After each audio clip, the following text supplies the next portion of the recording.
Gata. Relu, am un cadou pentru tine. Așa, altceva. Zi. Zi că ți-ai luat calculator, mă. Ce-l bagă, mă? A, da, mi-a luat și calculator, lasă calculatorul. Așa.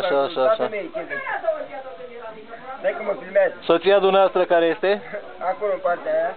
Dânsa? Fugi! Hai mă, zi. Păi ce să mai zic?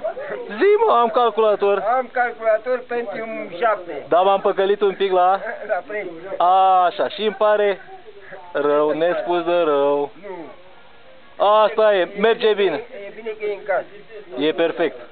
Și o să te vezi și în filmulețul ăsta, a? Ăsta e primul tău interviu. Da. Zici că te-a oprit ea de la Antena 1 pe stradă și ți-a luat interviu. Stai că mă filmează Relu. Uite, acum poți să filmezi și Nicolu. Fuge. Stai că mai sunt 6 secunde. Râs, mă.